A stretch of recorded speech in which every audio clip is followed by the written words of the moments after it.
sugar. And St. John had more space for plantations. But St. Croix was Denmark's cash cow. They made so much money over the centuries growing sugar here. But St. Thomas, because of the port here in Charlotte Harbor, that's where the trading came in and out. That's where the ships came in and out. St. Croix would have shipped their rum over here, and then it would have been sold from St. Thomas. So they were important partners. This video is really showing you how the sugar grows. And if you look, we have a silk plant here, and this is what it looks like starting small. Bob has a special irrigation system in his sugar farm where he has PVC pipes under every single row. And he can control exactly how much nutrition and water that they get. They will grow for 11 months to a height of 16 feet before they are harvested. And you can see how this little thing here grows up, but when that falls down, you can see they have these little spots here. Those will grow as a new plant. So it's like grass. Well, grass isn't exactly like that, it's more like bamboo, but it is a type of grass, actually. And so what he did is he got sugar cane from Puerto Rico, broke them into pieces, planted them all, and they will rotate.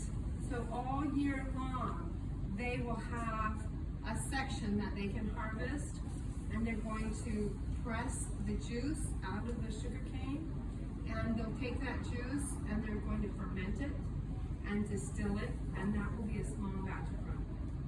Have any of you ever tried a French rum? Like Bourbon Court? No. Okay. So I'm going to explain to you what that's like. Let's go a little bit further.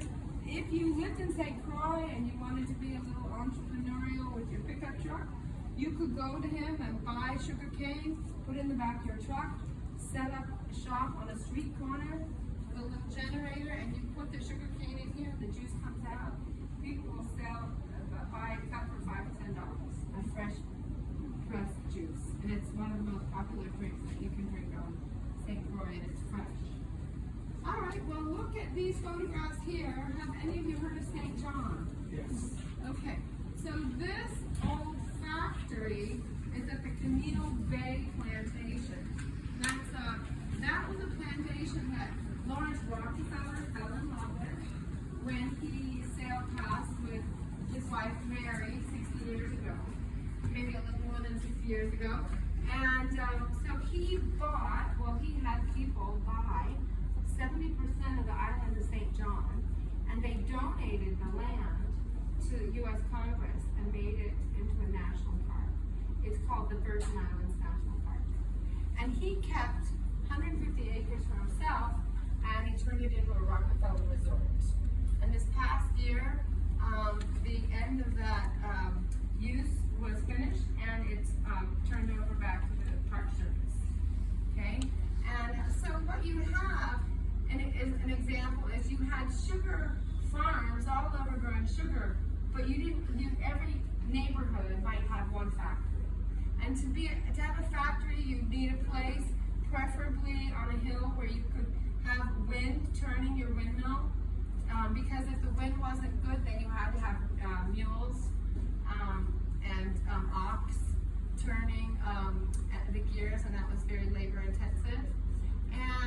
And then you want a bit of a hill to roll it down the hill to the beach, and then you wanted a beach where a little boat could come in, the dory, you turn it on its side, you roll the barrel into that dory, and then it would paddle out to the ship and be hoisted up.